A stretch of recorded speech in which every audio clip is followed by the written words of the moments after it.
Perkiomen Township, Pennsylvania, February 2nd, 2020.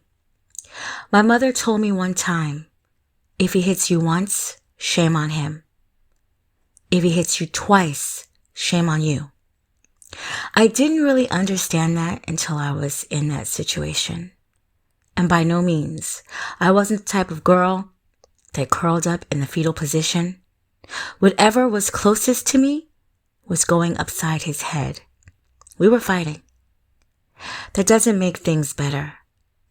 But just understand, it never stops.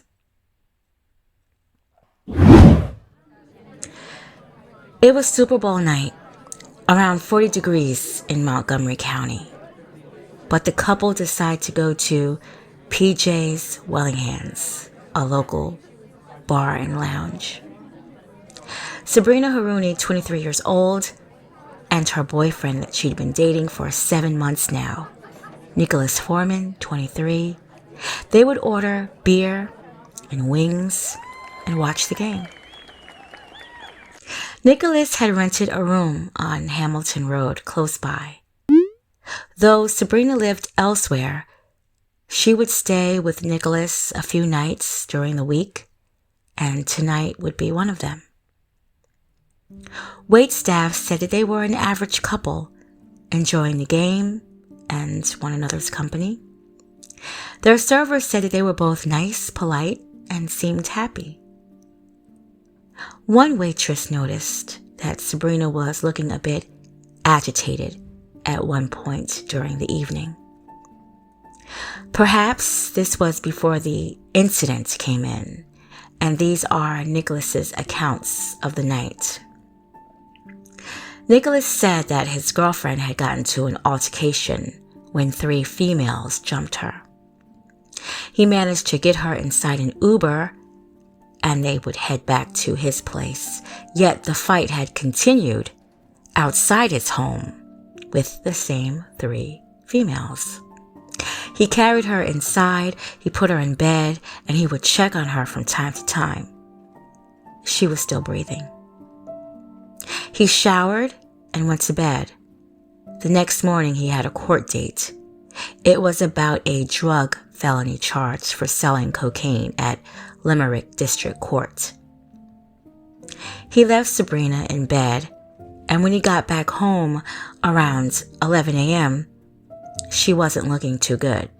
So he called another Uber, and the couple would arrive to Pottstown Hospital. A nurse who was there that day actually overheard him telling another nurse that his girlfriend had gotten drunk and was in a fight with several girls. Sabrina was at the hospital and had been beaten so badly the police were called. Nicholas would repeat the same story to the officers. Noted, Nicholas remained very calm, and not one time did he ask the condition of his girlfriend. He continued. He showered and went to bed, although checking on Sabrina throughout the night. The next morning, he had a court date on that felony charge. He got an Uber and went to his court date. When he arrived back home, Sabrina wasn't doing too well. Another Uber was called, and they both went to the local hospital.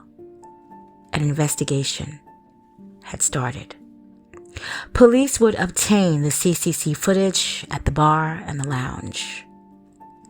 There was no girl. There was no fighting. There was no one fighting with Sabrina. If she had been in a fight, it hadn't taken place at PJ's. After interviews with the waitstaff, the Uber drivers had been tracked down. But the first Uber driver, he recalls the events happening that night very differently than Nicholas. After the waitress recalled Sabrina's attitude changing dramatically, the Uber was called. The couple got inside the vehicle and they still were arguing.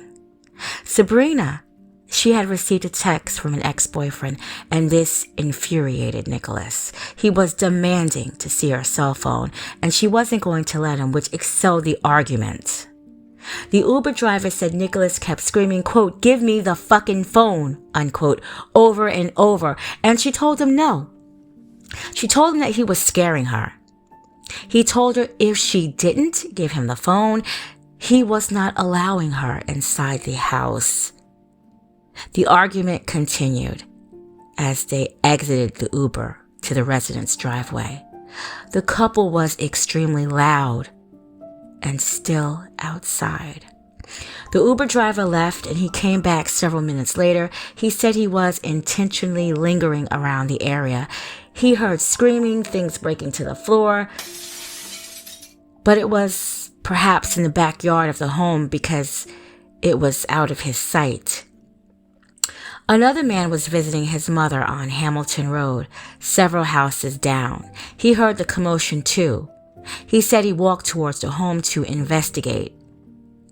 Sabrina, she came walking but stumbling. She seemed dazed. He believes he heard her say, "Help." That's when Nicholas would save face by saying Sabrina was drunk. He said that Nicholas seemed annoyed and agitated. Sabrina would give the thumbs up to let everybody know that she was doing okay. The visiting neighbor and the Uber driver, they were probably the last two people to see her alive. The couple went inside. Nicholas had gone to court. He checked on Sabrina before leaving. She was fine. He returned home around 1:30 a.m. Shortly after, another Uber arrived to the same home and would take the couple to Pottstown Hospital. Sabrina didn't appear to be doing well. She was cold. Her body temperature was 79 degrees. Her lips were blue. She had vomit on her face, dried blood coming from her nose, bruises all over her neck. Her pupils were blown out, as the doctor described it. The nurses had tried to resuscitate her for 2 hours, but she never had a pulse. She was never conscious. Sabrina was suffering from respiratory and cardiac arrest. Sabrina would pass away shortly after. The autopsy report read, the cause of death was due to asphyxia, strangulation, and multiple blunt force injuries. At Nicholas Foreman's residence, authorities would find Sabrina's blood and clumps of hair.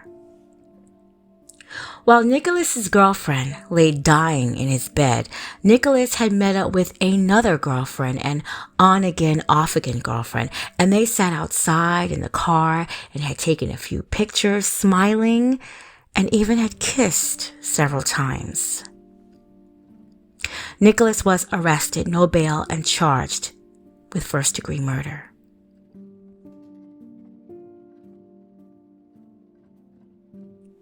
Police would find the video of Sabrina, beaten badly, lying unconscious in the grass, believed to be in his backyard. He was yelling and taunting her. He was screaming, quote, "This is what cheating liars get," end quote, along with other not-so-nice names. The statements of the Uber drivers and the visiting neighbor would help a lot, but the damning piece of evidence was the video of Sabrina after brutally being beaten at the hands of her boyfriend.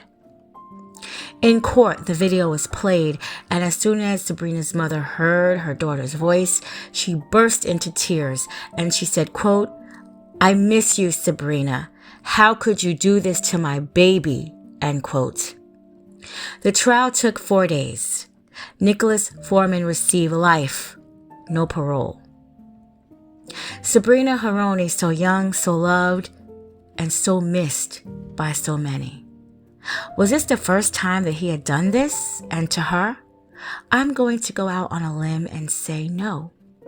It's the first time it went to this extreme. Nicholas Foreman's own lawyer said that he did this out of a jealous rage after receiving this text from an ex-boyfriend. One of the Uber's drivers said if he had known that this was going to happen, he would have called the police. But eventually, it would have happened again.